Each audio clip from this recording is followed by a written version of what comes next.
But I have seen some issues with these. I've been doing this for 4 years now.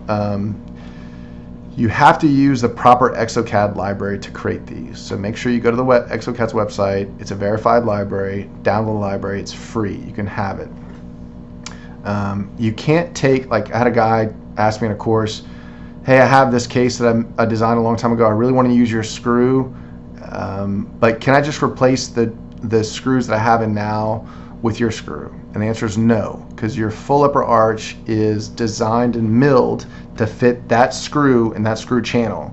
Our screw channels are very, very tight, and there's a better tolerance for them, and you can mill them at angles, and there's a seating for them that's proper. So no, you can't switch out old screws with these new screws. Whatever screw you mill to, that's the screw you're stuck with. Like this case in the top right, actually had a guy reach out to me and he said he's having issues with my screw, and the designer used tie bases. So this is the desk tie base, and he said whenever he went to screw in, it wouldn't seat properly, and he was frustrated. Well, whoever designed this case for this dentist used a different library, and it wouldn't seat. So make sure you use the proper library for it, or whoever's designing for it, use the proper library for it. Only use this torque wrench. This is the only torque wrench I use. I had a lady that was using her implant handpiece motor to torque out the screws and fractured off a couple screws. That was a problem. Broke a couple drivers.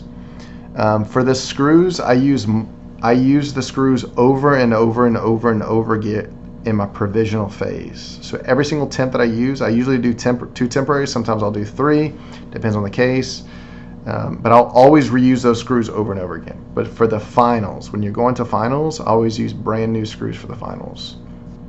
Again, hand torque with a driver to 15 Newton centimeters. Do not use anything motorized. I am coming out with a delivery and a retrieval tool that is very friction fit, and it'll hold the screw in the driver, or the driver in the screw. You can get severe angles if you want to. One screw for all of your cases instead of multiple screws. That's really what I wanted, simplification for my life and my full arches and for the rest of my career. Printed arches, what I'll see a lot of times is you'll print an arch and you'll get a little piece of resin inside the screw access hole, and when you cure it, the screw will bind prematurely. So I take a 2 millimeter round or 3 millimeter round burr, and I'll just drill out that screw channel, clean it out, and I'll be able to bring my screw to depth. That's for printing. For milling, contact Follow Me North America, Hyperdent. They have templates that we created for the screw to get really tight tolerances.